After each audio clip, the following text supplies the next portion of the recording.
하나님께서 은혜 베푸실 말씀 창세기 11장 31절로 12장 4절 말씀까지 우리 같이 천천히 합독합시다. 데라가 그 아들 아브람과 하란의 아들인 그의 손자 롯과 그의 며느리 아브람의 아내 사라를 데리고 갈대아인의 우르를 떠나 가나안 땅으로 가고자 하더니 하란에 이르러 거기 거주하였으며 데라는 나이가 205세가 되어 하란에서 죽었더라. 여호와께서 아브람에게 이르시라. 너는 너의 고향과 친척과 아비집을 떠나 내가 네게 보여줄 땅으로 가라. 내가 너로 큰 민족을 이루고 내게 복을 줘 내 이름을 창대하게 하리니 너는 복이 될지라. 너는 축복하는 자에게 내가 복을 내리고 너를 저주하는 자에게는 내가 저주하리니 땅의 모든 족속이 너로 말미암아 복을 얻을 것이라 하신지라. 이에 아브람이 여호와의 말씀을 따라갔고 롯도 그와 함께 갔으며 아브람이 하란을 떠날 때에 75세였더라. 아멘. 하나님께서 크신 은총 허락하신 줄 믿습니다. 우리가 지금 아버지의 뜻에 대해서 여러 주 말씀을 나눴죠. 아버지의 뜻. 아버지의 뜻은 나의 생각과 달라요. 주님께서 말씀하셔요. 너희들의 생각과 내 생각은 다르다. 그러니까 우리는 아버지의 뜻대로 해야 우리는 아버지의 나라에 들어가는 것이고 그 아버지의 나라 들어가는 것이 여러분이 구원을 얻는 것이죠. 그것이 바로 천국 가는 것이죠. 근데 문제는 뭐다? 사실은 우리가 신앙생활 하면서 하나님을 염두에 두고 주님을 염두에 두고 행하는 모든 것들은 사실은 또 모든 것이라고 그러나요? 행하는 거의 대부분은 아버지의 뜻일 줄 믿습니다. 그러나 정말 중요한 것은 뭐다? 하나님께서 성경을 통해서 말씀하고자 하는 그 아버지의 뜻. 그것은 아버지의 열매를 맺는 거죠. 우리 신앙의 열매는 우리 신앙이 누구를 향한 신앙입니까? 하나님을 향한 신앙이죠. 하나님을 향한. 하나님 중에서도 아버지 하나님을 향한. 그러면 우리가 믿는 믿음, 그 믿음의 결과, 우리들의 신앙이 무슨 열매를 맺는 거요? 하나님을 믿는 열매를 맺는 거죠. 그러면 여러분 하나님을 믿는 열매를 맺으면 그 열매가 누구겠어요? 그게 하나님이에요. 그러니까 내 안에 하나님의 실제가 오시는 것이 열매고 내가 하나님과 생명으로 실제적인 연합을 이루는 것만이 하나님의 열매예요. 이게 아버지 뜻이에요. 아버지의 뜻. 그러니까 사실은 우리 믿는 자 입장에서는 사실 아버지의 뜻대로 다 사실은 신앙생활 하고 있는 거예요. 이 시간 예배하는 것도 아버지의 뜻이고요. 내가 내 마음을 쏟아서 아버지께 기도하고 그 하나님을 찬양하며 경배하며 우리가 이 시간 예배드리는 이 자체가 아버지의 뜻이에요. 아버지의 뜻. 그런데 문제는 뭐다?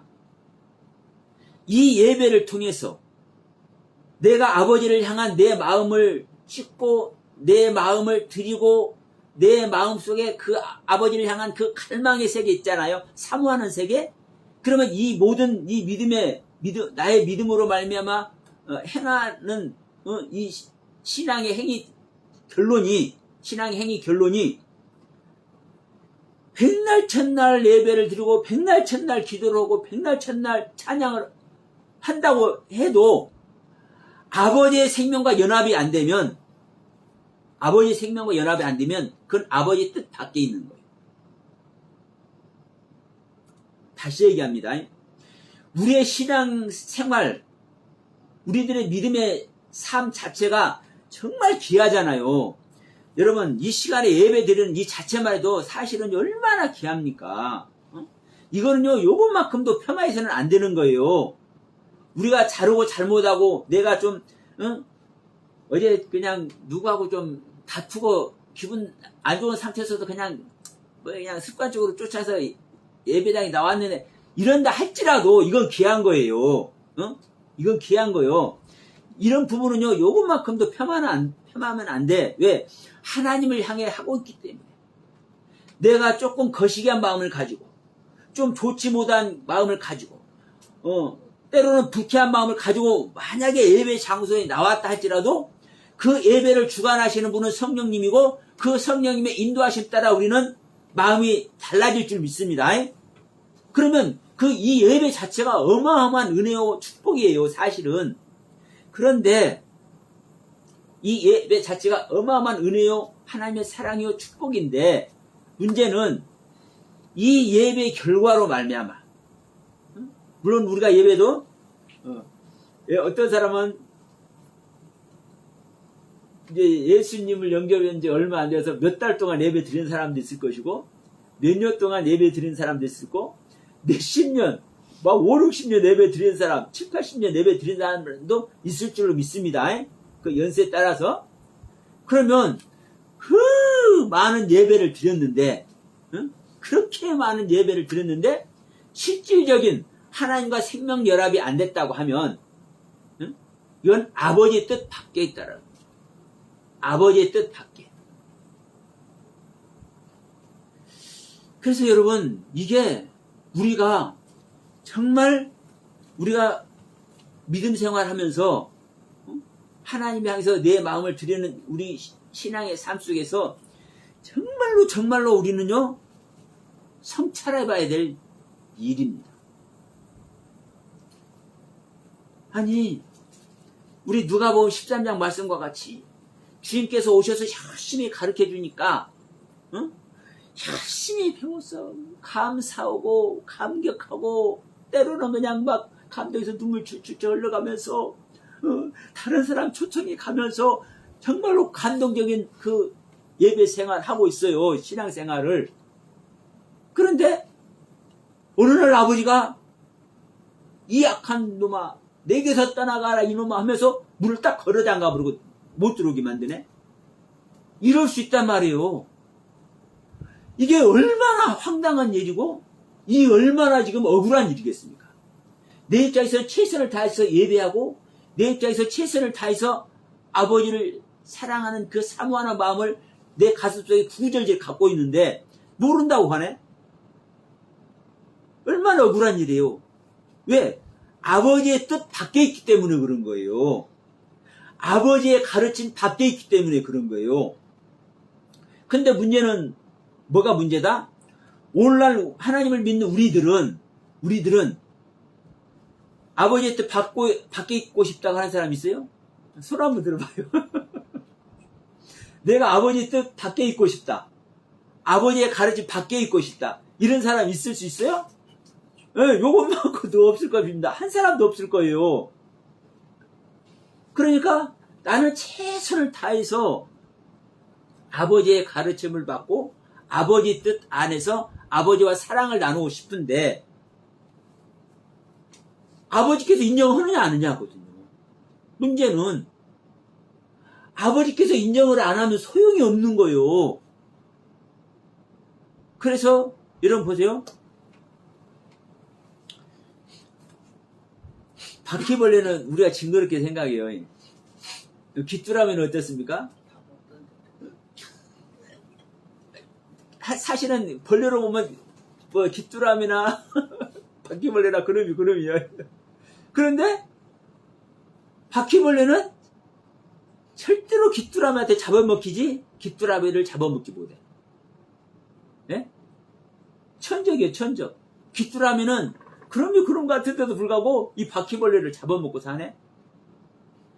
바퀴벌레는 바퀴벌레의 생명이고 귀뚜라미는 귀뚜라미의 생명이에요. 하나님께 인정받는 생명은 하나님께 인정받는 생명이고 하나님께 인정받지 못하는 생명은 하나님께 인정받지 못하는 생명이에요. 내 입장에서는 살아있어. 바퀴벌레 입장에서는 자기 인생 가는 거고 귀뚜라미도 자기 입장에서는 귀뚜라미 인생 가는 거예요. 자기가 각자 살아있어. 그런데 바퀴벌레는 살아있음에도 불구하고 귀뚜라미한테 잡아먹히는 존재고 귀뚜라미는 살아있기 때문에 바퀴벌레를 잡아먹는 존재예요. 자, 내가 하나님의 생명을 가졌다면 내가 누구를 잡아먹어야 되겠어요? 사탄을 잡아먹어야 될 줄 믿습니다. 네? 내가 하나님의 생명을 가졌다면 내가 사탄을 잡아먹어야 되는 거예요. 근데 내가 사탄의 생명을 가졌다면 뭘 하겠습니까, 여러분? 내가 사탄의 생명을 가졌다면 하나님을 잡아먹지를 못하고 하나님을 대적을 해요. 네? 그러죠? 자, 중요한 것은 우리 믿는 자 안에 사탄도 있고 하나님도 있을 줄 믿습니다. 내 생명 자체가 네페시의 생명과 하의 생명이 있어요. 네페시의 생명 언제나 죄를 지을 수 있는 생명이고 하의 생명은 하늘의 생명. 그렇기 때문에 우리는 하나님의 은혜의 세계에도 들어갈 수가 있고 우리는 죄악의 세계에 들어가기도 해. 하나님 하면서도 이 속에서는 죄악의 세계에 들어가기도 해. 자, 이 모습의 극치가 성경에서 누구와 누구로 표현이 되느냐. 오늘 이 시간에 아브람과 욥으로 저는 표현을 합니다. 성경에서 인간으로서 가장 완벽하게 하나님의 말씀에 순종하고 복종하고 완벽하게 하나님을 섬기는 존재가 누구예요? 욥이에요. 성경에서. 근데 이 아브람은 이제 오늘 창세기 12장 4절까지 읽었습니다만 이 뒤에 가면 이제 애굽에 가가지고 마누라까지도 팔아먹어요. 마누라까지도 팔아먹어. 그러니까 이 아브람은 온전히 하나님을 섬기는 존재가 아니요. 여호수아서 24장 2절에 보면 데라와 아브람은 갈대아 저쪽, 메소포타미아 저쪽에 있을 때, 갈대아 우르에 있을 때 우상을 섬겼다고 얘기를 해. 사실은 아브람은 우상을 섬기지 않았습니다. 하나님을 섬겼습니다. 엘로힘 하나님을. 다만 엘로힘 하나님을 섬겼는데 어떤 상태로 섬겼어요? 아헤르라는 단어의 뜻으로 엘로힘 하나님을 섬겼어. 이 아헤르는 첫 번째 것에 이은 두 번째 것. 그러니까 가장 좋은 것이 아닌 그 다음의 것으로 섬겼다라는 거예요. 가장 최선의 방법으로 하나님을 섬긴 것이 아니라 그 다음의 모습으로 하나님을 섬겼다는 거예요. 누가? 아브라함이. 누가? 데라가. 그런데 여러분 보세요. 이 욥은 인간의 모습으로서 우리 믿는 자가 인간이잖아요. 그러니까 우리 인간의 모습으로서 최선을 다해서 완벽하게 하나님께 인정을 받아. 다른 사람이 그냥 욥은 그냥 신앙이 좋았더라가 아니라 하나님께서 딱 말씀하시는 거예요. 순전한 자다. 정직한 자다. 내가 동방에서 가장 축복한 자다. 어? 이 욥은 말이야. 악에서 떠난 존재야. 악에서 떠났다는 것은 한마디로 무슨 얘기입니까? 하나님 앞에 옳지 않게 한 것이 있다는 거요, 없다는 거요? 없다는 거잖아요. 그러니까 하나님 앞에 옳은 모습만 보였지 옳지 못한 모습을 보인 것이 이만큼도 없는 거예요, 욥은. 이게 하나님께서 말씀하는 거잖아요. 인정하는 거잖아요. 그러니까 이 욥은 완벽하게 하나님께 인정받는데도 불구하고 하나님은 이 욥을 구원받을 존재가 아니라고 딱 못을 박아버리는 거예요. 예? 너 이 상태로는 내가 너를 인정했지?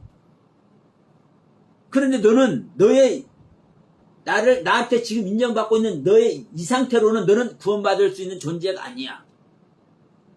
그렇기 때문에 사단에게 욥을 시험할 수 있는 기회를 줘. 네가 한번 해봐라. 그러니까 이제 욥기서를 보면 하나님은 욥을 신뢰해서 사실은 그 사단에게 시험을 하라고 하는 겁니다. 욥을 신뢰하기 때문에. 그러나 여러분,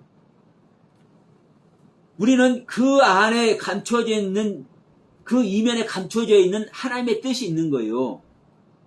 결국은 그럼 여러분, 욥이 하나님을 불의한 자라고, 자기는 의로운 자라고 이렇게 말씀하실 거를, 말할 것을 하나님께서 아시겠습니까? 모르셨습니까? 사실은 모르고 하나님께서 욥을 신뢰하는 거예요. 완벽하게? 아니에요. 하나님은 아셔요.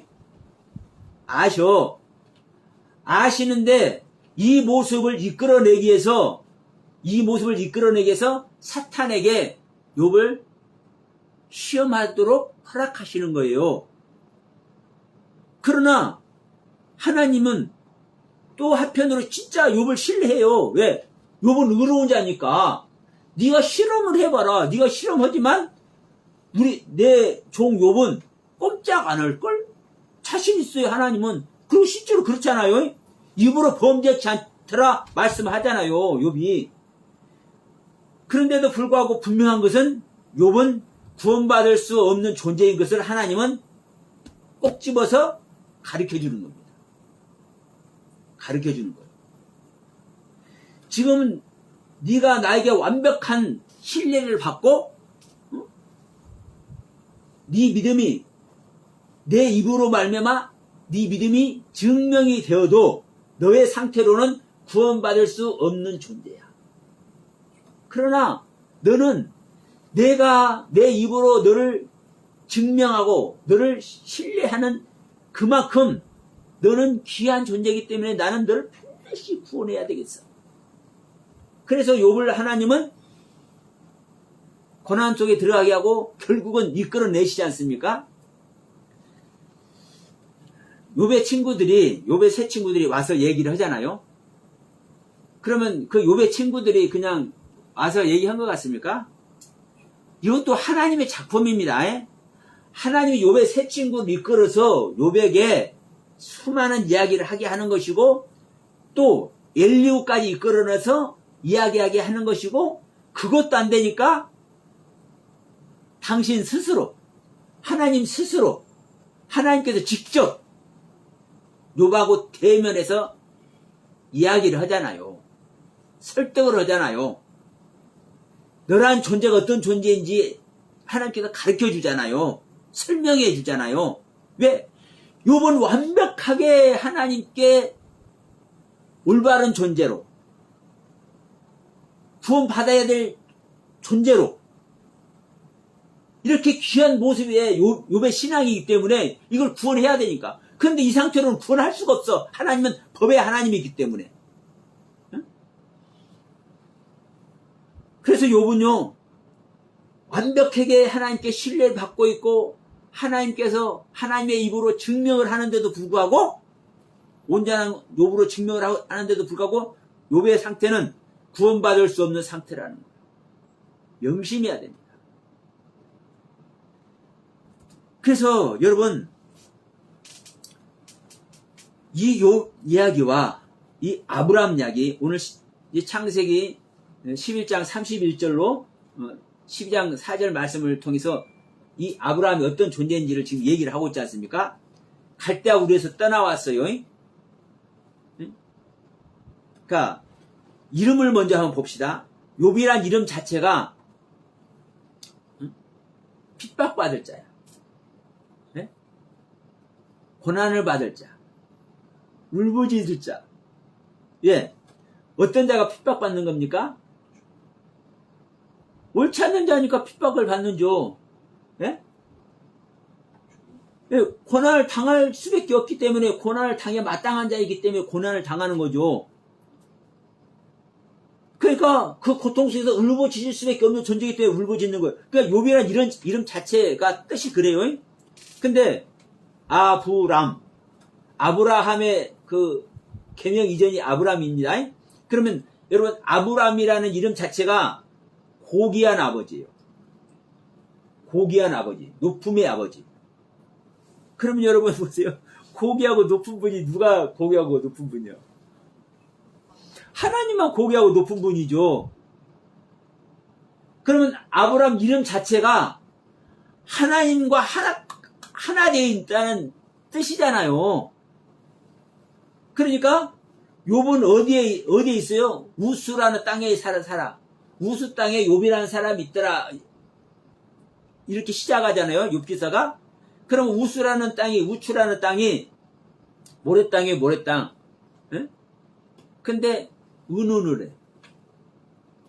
서로 생각을 하고 서로 대화를 해. 뭘 하기 위해서? 구원의 경륜을 가기 위해서. 그럼 여러분, 집을 지어도 어디다 짓는 거요? 모래땅에 짓는 거요? 반석에 짓는 거요? 근데 오늘 모래땅이라니까요? 어? 그러면 욥이 처한 상황 자체가 모래땅이고 지금 핍박받는 고난 안에 있는 고난을 받아 마땅한 생명의 상태라고요. 아무리 바퀴벌레가 번식을 잘하고 막 발발기고 그래도 귀뚜라미한테 잡아먹힐 생명이라고. 귀뚜라미 앞에서 죽을 수밖에 없는 생명이라고.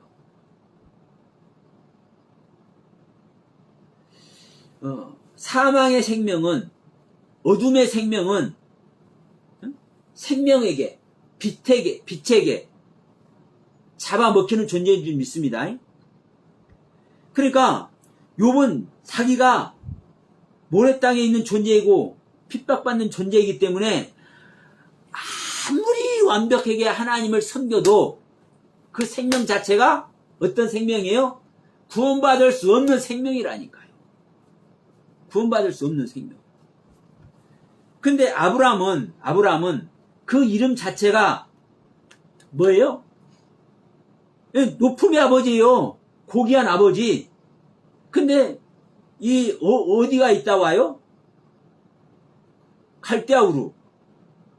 갈대아는 갈대아인을 말하고 그 바벨로니아 그 지역을 얘기해요.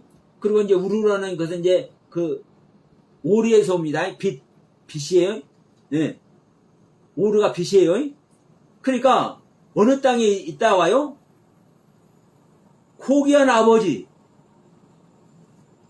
높음의 아버지가 어디에 있어? 빛에 있어요. 빛에. 근데 그 빛에 있었기 때문에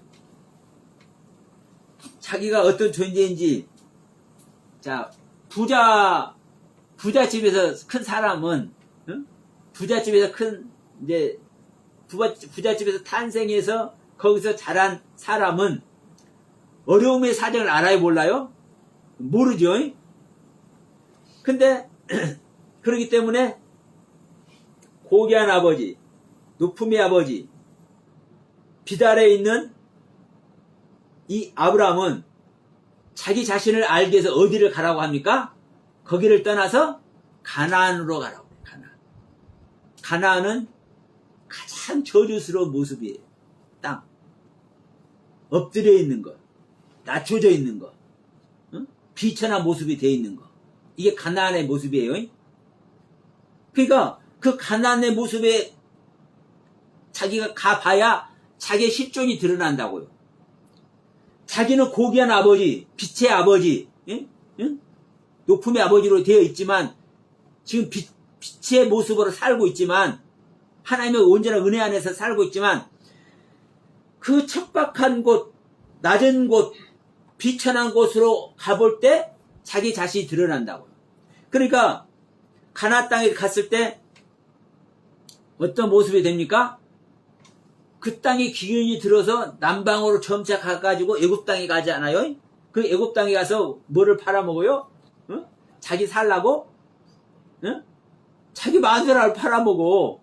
그러니까 그 가나안 땅에 가니까 자기가 어떤 존재인지 드러나는 거예요. 고귀한 아버지고 높음의 아버지고 빛 아래 있는 이 아브라함의 모습이 내가 기근에 허덕이는 존재고, 그 갈대아 땅에서는요 얼마나 빛 아래서 얼마나 잘 먹고 잘 살았습니까? 그러니까 그 본토 친척 아버지 집을 떠나라고 명령하니까 그 빛 아래, 그 아버지 말씀 안에 하나님의 그 뜻에 순종하고 있기 때문에 당연히 나오잖아요. 아브라함이 갈대아 우르에서 본토 친척 아버지 집을 떠나라 할 때 그걸 떠나오잖아요. 이 본토 친척 아버지 집을 떠나는 것이나 욥이 10자식 다 죽고 자기 몸까지 병들고 이렇게 고난 속에 들어간 이 모습이나 사실 똑같은 거예요. 똑같은 것이라고. 근데 보세요. 욥은 그 고난 속에 들어갔을 때 자기 자신을 압니까 모릅니까? 그 고난 속에 들어갔어도 자기는 의롭다고 하고 있잖아요. 자기를 모른다니까. 자기를 몰라. 그런데 아브라함은 그 고난 속에 들어갔어요. 자, 본토 친척 아버지 집을 떠나서 그러고서 어디로 갔습니까? 하란에 갔죠. 이제 오늘 본문 말씀 보니까 하란에서 아버지 데려가 죽잖아요. 아버지 데려가 죽고 이제 거기서 부름을 받고 12장 1절에서 부름을 받고 이제 나오는 거예요. 가나안으로 가는 거예요. 그러면 보세요. 본토 친척 아버지 집을 떠나서 하란에 거하죠. 이 하란에 거하는 것도 그래요. 그냥 오다가 중간에 어디 쉬었던가 보다 그러겠지만 이 하란이라는 곳은요 태양빛에 바짝 마르다라는 뜻이에요. 태양빛에 여름에 요즘 이제 얼마나 날씨가 햇빛이 좋을 때는 뭐 그냥 빨래 널어도 금방 말라버리죠. 풀 베어놓으면 금방 말라버려요. 풀도. 왜? 태양빛에 바짝 말라버린다니까. 생명 자체가 없어진다니까. 그러니까 이 하란에서 어떤 이야기를 하는 거예요? 옛 생명이 죽는 이야기를 하는 거예요. 옛 생명 처리하는 얘기를 하는 거예요. 그러니까 하란에서 아버지가 죽는 거예요. 아버지 데려가 죽고 이제 누구는 복의 근원이 되는 아브람만 약속을 받고 가나안으로 가는 거예요. 그런데 이 아브람은 가나안에 가면 자기의 모습을 알아.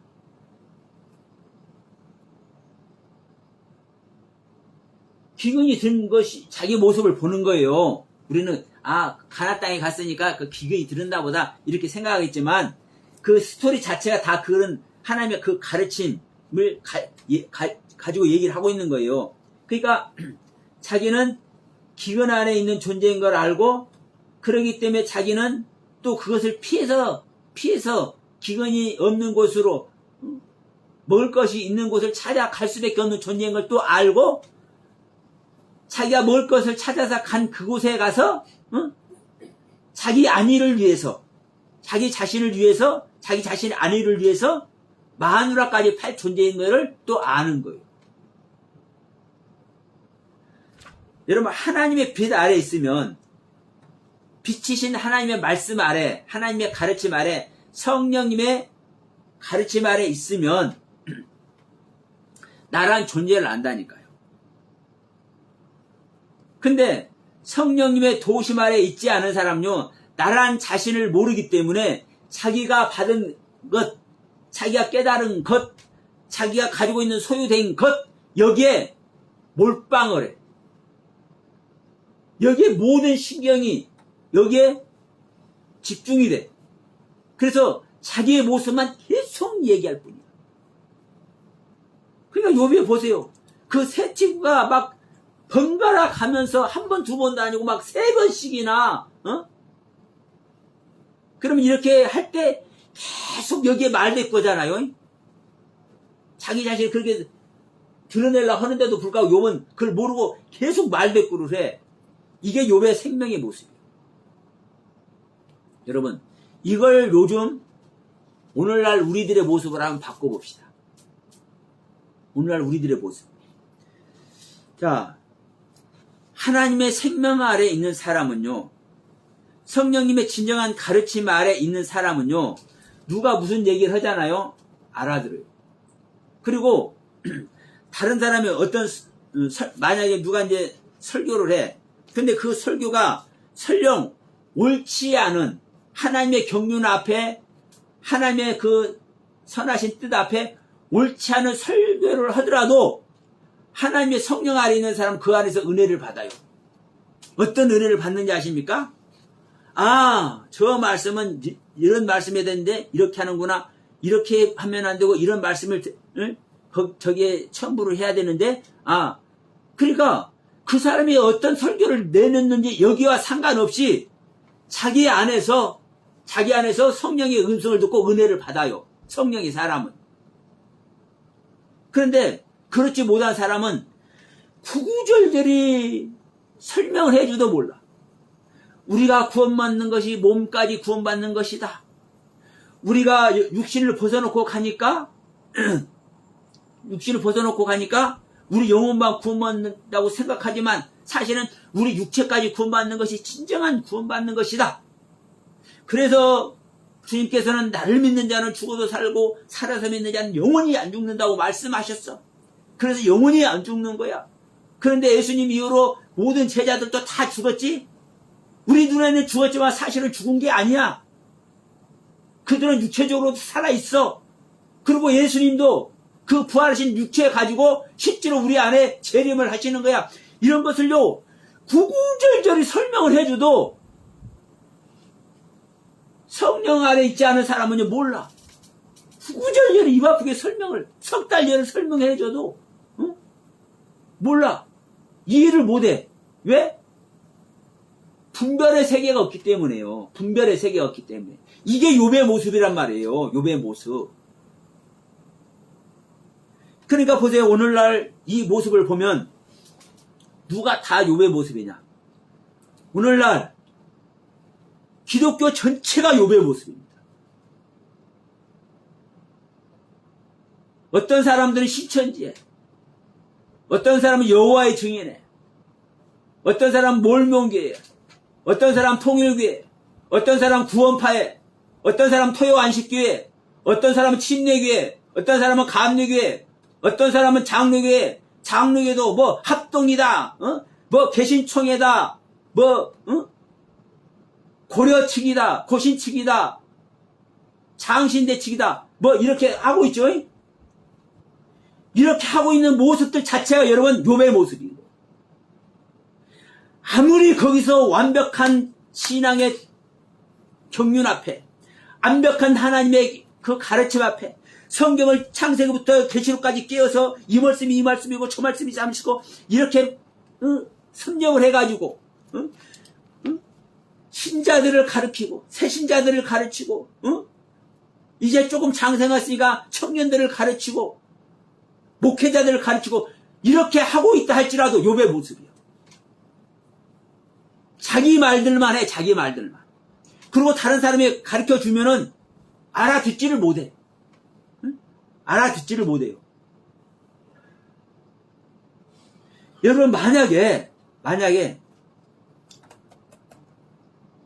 요즘 신천지가 막 날개를 달고 있잖아요. 막 1년에 10만 명씩 몰려든데. 그러면 만약에 신천지가 다른 사람 다 놔도 신천지가 진짜 성령의 사람이라는,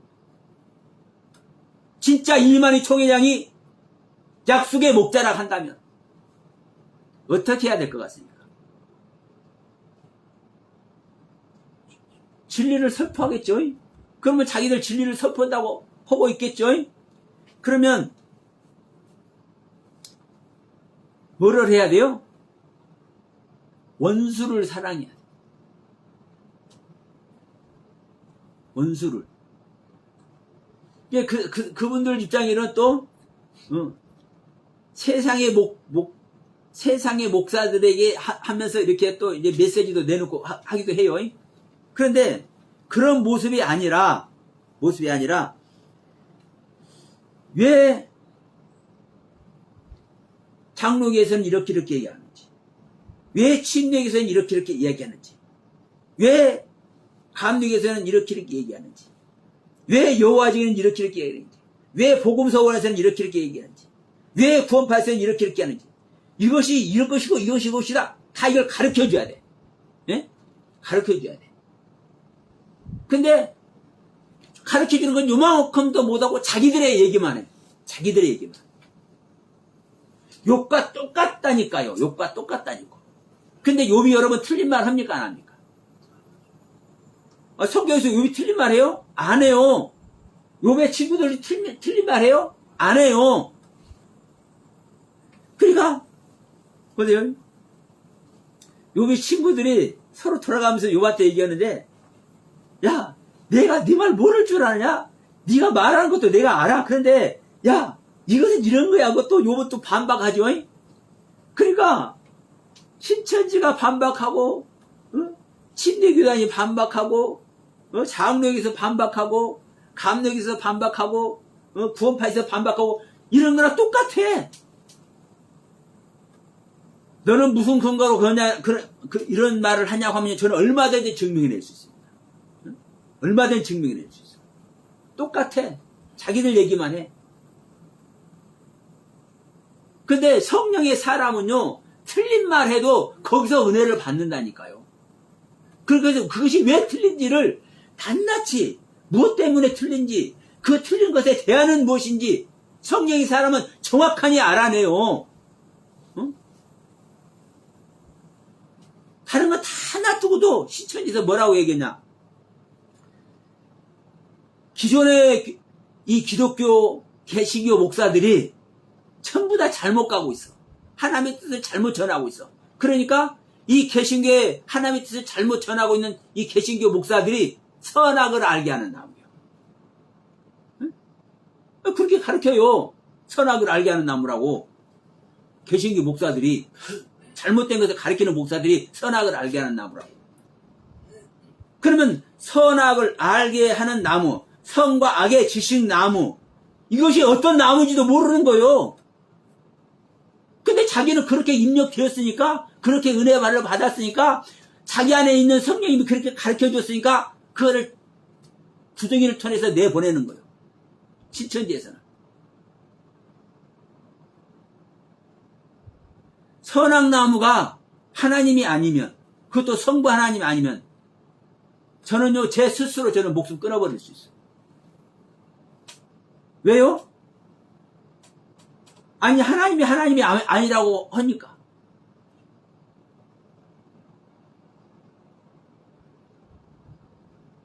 여러분, 아니, 생명나무는 예수님이라고 하면서, 나 진짜, 내가 이걸 처음에 알고요. 진짜 그랬어. 아니, 다르다 나도 내가, 아니, 신학기에서도 그거 배웠으니까, 생명나무는 예수님이라고 하면서, 선악나무는 나쁜 나무래. 에덴 동산 중앙에 생명나무, 선악을 안 알게 하는 나무도 있더라 하면, 분명히 말하고 있잖아요. 네? 그 에덴 동산 중앙에, 에덴 동산은 하나님이 계신 곳이고, 하나님이 계신 곳 가장 중앙, 가장 중심적인, 가장 귀한, 가장 심오한 말씀, 그 말씀이 생명나무와 선악을 알게 한 나무라고 하는데, 그리고 중앙이면은요, 중앙에 두 나무가 있을 수 있어요? 중앙은 오직 한 나무, 한 지점이잖아요. 그러면 생명나무나 선악나무는요, 한 나무인 거예요, 한 나무. 근데, 생명나무는 예수님이고, 선악나무는 나쁜 나무래. 잘못된 걸 가리키는 존재들이, 잘못된 것들이 선악나무래. 온 교회가 다 이러고 있잖아요. 근데 이것을 아무리 구구절절히 설명을 해줘도 못 알아듣는다니까? 어떤 생명을 가진 자는, 욥의 생명을 가진 자는. 그래서 여러분, 우리가 구원 얻는 것이 십자가의 경륜을 통해서 내 옛생명을 죽여버려야, 내 옛생명을 말세를 시켜버려야, 종말을 시켜버려야 성령을 선물로 받는다고요. 하나님의 영이 그때 다 들어온다고요. 하나님의 영이 들어와야만 우리 믿는 자에게 하나님의 영이 다윗의 자손이 와야만 성경을 볼 수 있는 눈이 그때서 열린다고요. 그러니까 원문 아니라 원문 할아버지를 공부를 해도 못 보는 거예요. 못 봐.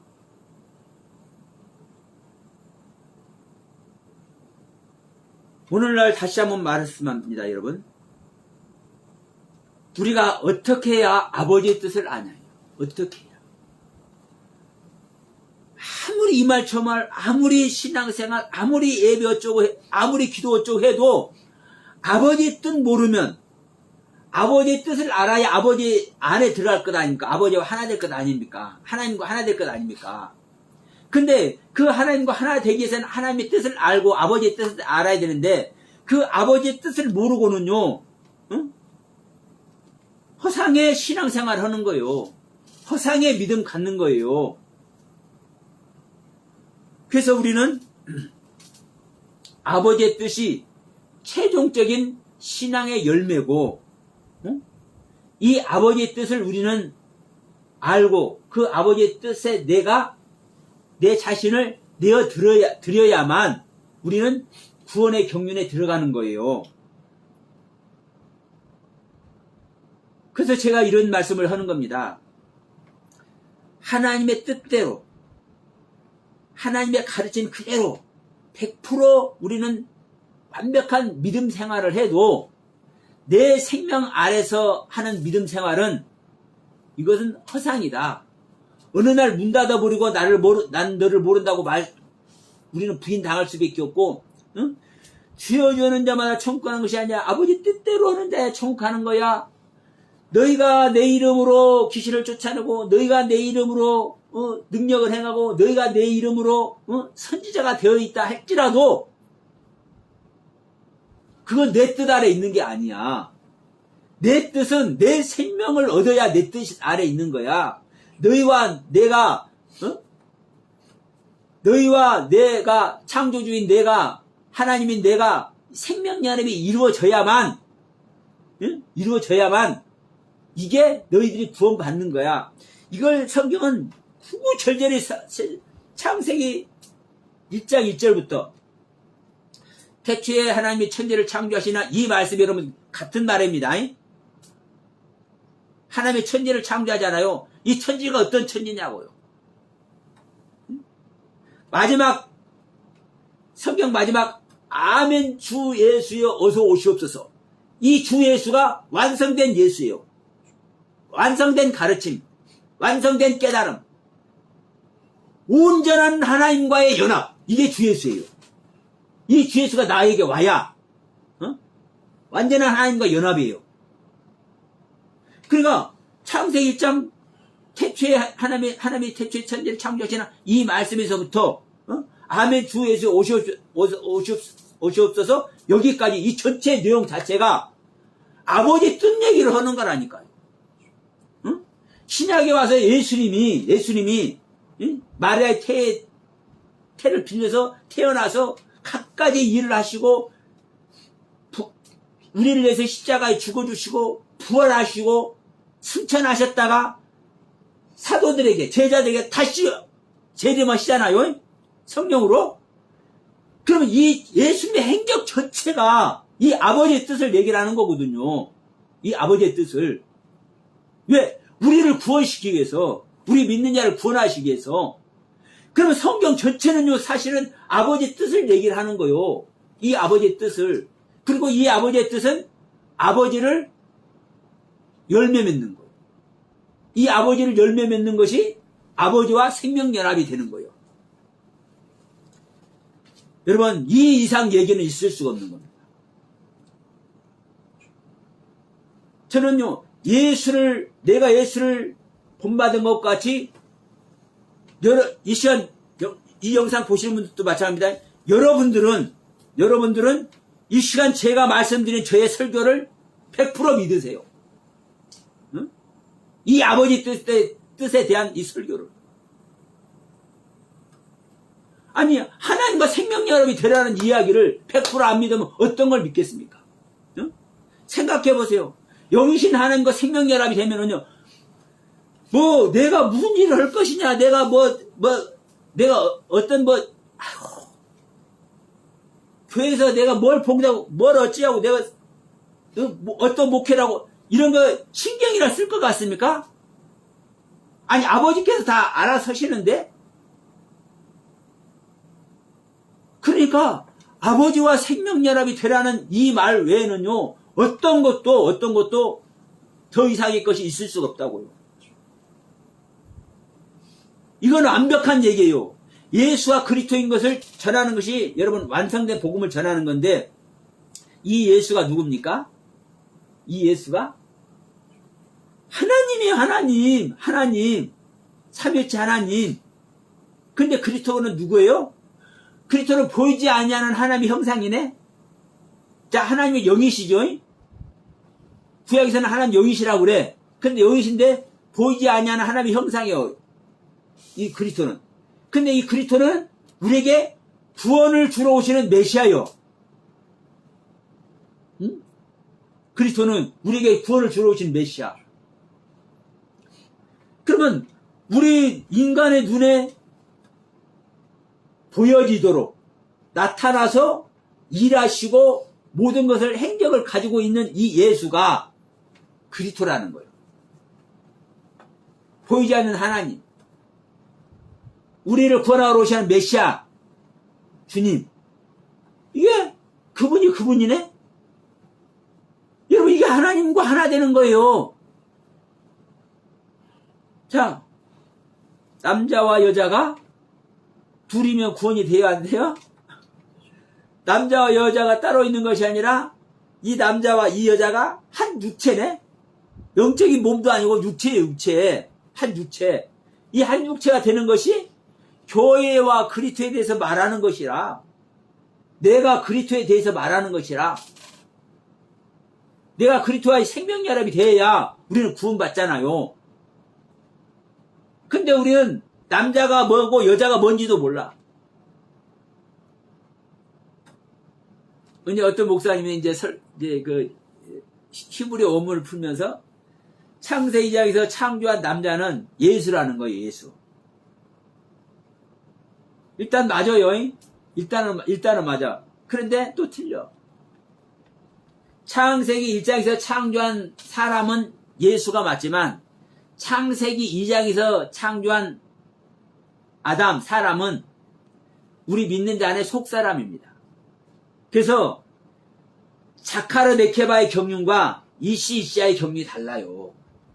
창세기 1장에서 창조한 사람은 자카르와 네케바의 경륜이고, 창세기 2장에서 창조한 사람은 이시이시아의 경륜이에요. 그러니까 여러분, 우리가 어떤 한 가지만 알아서 아는 게 아니에요.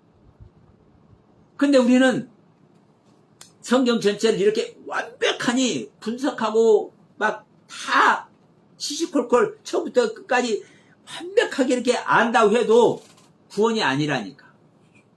왜? 내 생명 자체가 구원받을 생명이 아니기 때문에. 그래서 내 생명을, 나의 옛생명을 버리고 십자가에 못 박고 완전히 부인해내서 종말시켜서 말세를 당해서 그리스도의 생명한테, 하나님의 생명한테 인수인계를 해버려야 된다니까. 네?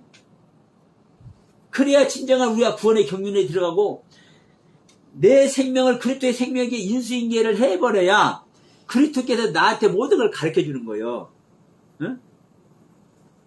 창세기 1장이 창조가 보고 창세기 2장이 창조가 보고, 사람도 똑같은 사람이 아니라 왜 자카르 네케바의 경륜이 있고 왜 이시시아의 경륜이 있는지, 응? 왜 남자와 여자가 둘이 있는데 우리 남자 여자가 한 육체가 될 수가 없잖아요. 어째 남자 여자가 한 육체가 되는 거 봤어요, 여러분? 창세 이후로 될 수가 없는데 이렇게 돼야 구원이라고 성경은 말하잖아요. 그럼 구원받는 사람이 없다는 소리 아니요? 그런데도 불구하고 남자 여자가 한 육체가 돼야 된대. 예? 한 육체가. 그러면 이 가르침이 뭔지를 누가 와야? 성령이 와야 이해가 되기 시작한다니까요. 성령님과 생명연합이 되어야. 근데 이것을 알아도 생명연합이 되지 않으면요 몰라요. 자 보세요. 자 누가복음 13장에서 10장이시죠. 10장에서 그 율법사들이 예수님을 실험을 해요. 선생이요, 우리가 어떻게 해야 구원을 얻을 수 있겠나이까? 이렇게 실험을 해. 그러니까 예수님께서 그 율법사들한테 뭐라고 얘기를 합니까? 바리새인과 서기관들한테. 그러면 너희들이 율법을 받고 있지? 하나님의 율법을 받고 있잖아요. 모세 오경을 갖고 있잖아요. 성경을. 그러면 너희들이 가지고 있는 율법을 너희들은 어떻게 읽고, 그 율법이 무엇이라고 쓰여있다고 너희들은 읽고 그것을 너는 보느냐라고 물어봐요. 그러니까 이 율법사들이, 자, 쉽게 해서 이 모세 오경 전체 가르침. 그러면 이제 이 법으로 하면 이제 613가지 법이라고 이렇게 얘기를 해요. 이 법으로만 하면. 그러면 이 수많은 법, 이게 율법이잖아요. 그런데 이 율법사들은 딱 뭐라고 하느냐. 나는요, 이 율법에 내 몸과 마음과 정성을 다 해서 하나님을 사랑하고 이웃을 사랑하라고 이렇게 율법에 쓰여 있고 나는 이렇게 되어 있다고 나는 읽습니다. 이렇게 얘기를 해요. 그럼 사실 율법에 그렇게 쓰여 있습니까? 안 쓰여 있잖아요. 안 쓰여 있어.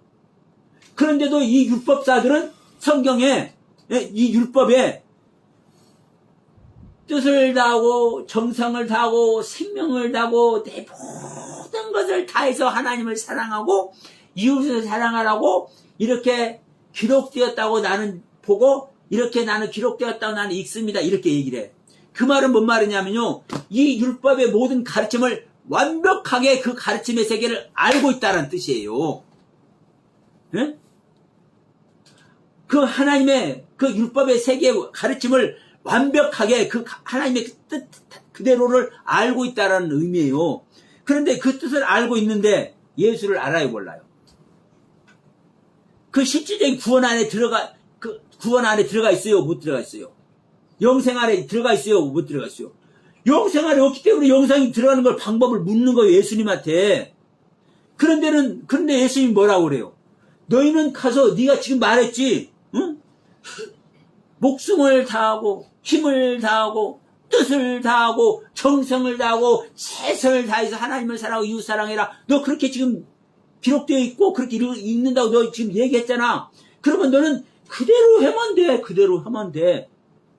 그러면 그렇게 예수님이 말하는 영생 얻는 방법과 이 율법사들이 아는 이 율법의 가르침의 세계가 틀립니까? 안 틀립니까? 안 틀리죠? 정확하게 알고 있죠? 여러분 오늘 정말 중요한 내용 하는 겁니다. 이 모습이 어떤 모습이에요? 하나님의 모든 뜻과 가르침과 그 말씀에 100% 순종하고 100% 복종하고 100% 섬기는 이 욥의 모습과 똑같은 모습인 거예요. 이 바리새인 서기관 이 율법사들의 모습이. 예? 이 율법의 가르침이 어떤지를 정확하게 지금 깨닫고 있잖아요. 그러니까 그 가르침을요 정확하게 어떻게 하고 있는 거예요? 알고 있는 거예요. 그리고 그대로 행하고 있는 거예요, 사실은. 이게 욥의 모습이라고요. 근데 이 욥이 생명 아래 있어요, 없어요? 없다니까. 없어요. 이 부분이에요. 오늘날 우리도 똑같아. 응? 구원파가 됐든 시천지가 됐든 통일교가 됐든 여호와의 증인이 됐든 제7일 안식교가 됐든 침례교가 됐든 감리교가 됐든 순복음이 됐든 장로교가 됐든 똑같다고요. 이 욥의 모습 아래 있는 거. 욥의 친구들의 모습 아래 있는 거. 이 생명 갖고 여러분 구원 얻는 것이 아니라고요. 이 생명을 버려버려야 버리고 그리스도의 생명이 예수님께서 재림하는 것이 실제 되어야 오는 거라고. 그러니까 지금 온 교회 대부분 보면은 예수님께서 재림한다고 말하는 사람도 덜어 있기는 하지만 대부분 보면 지금 예수님 재림 기다리고 있잖아요. 시천지도 지금 예수님 재림 기다리고 있어요. 과천 땅에 재림한대요. 지금 이 모양대로 있는 거예요. 온 교회가, 온 개신교가, 온 기독교가 천주교 표함해서 어떤 신앙을 가지고 있는 거예요? 욥의 신앙을 가지고 있는 거예요. 완벽한 모습에. 그러나 욥은 여러분 완벽한 모습이 하나님께 인정을 받고 있지만 기존 교단들은 하나님께 완벽하게 이제 인정을 받고 있습니까? 안 받고 있습니까? 아니 카톨릭 교황이 됐든 카톨릭 신자들이 됐든 개신교가 됐든 목사들이 됐든 총회장들이 됐든 누가 됐든 욥과 같이 완벽한 신앙생활 하고 있어요? 못하고 있잖아요. 욥과 같이 완벽한 신앙생활 해도 하나님은 구원 아니라고, 네 상태는 구원받을 상태가 아니라고 얘기를 하는데 오늘날 기독교인들은 다 구원 얻었대. 할렐루야.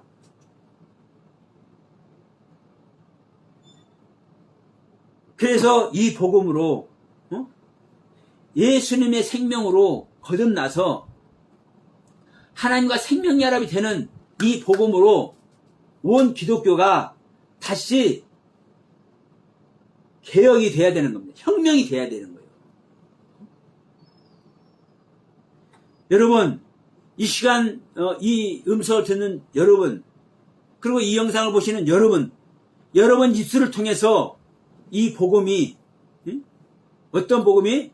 하나님과 생명연합이 되는 복음이 세상에 전해지기를 소원합니다.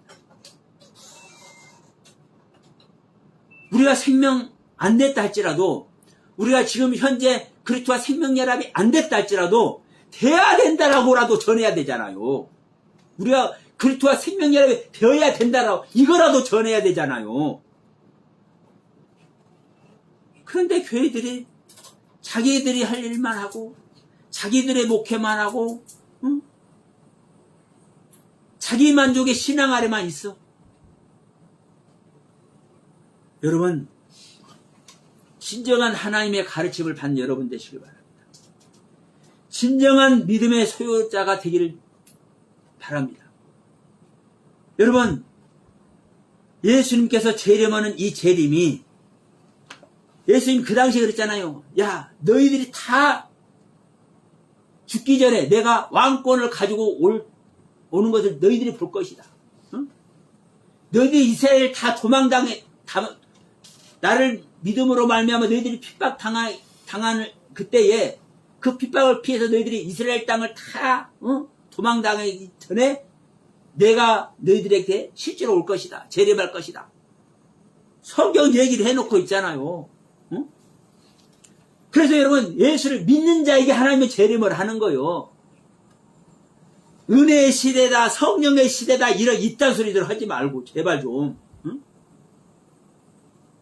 구약 시대가 됐든 신약 시대가 됐든 예수님 시대가 됐든 아브라함 시대가 됐든 어느 시대가 됐든 그 시대에 하나님의 가르침 아래 있으면, 하나님과 생명연합이 되면 그 자에게 하나님이 오시는 거예요.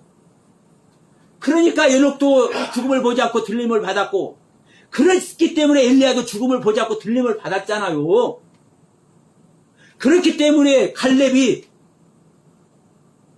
애굽 땅에서 나와서 약속의 땅에 들어가 버렸잖아요. 응? 어느 시대나 똑같은 거요. 똑같은 거요. 구원의 경륜이.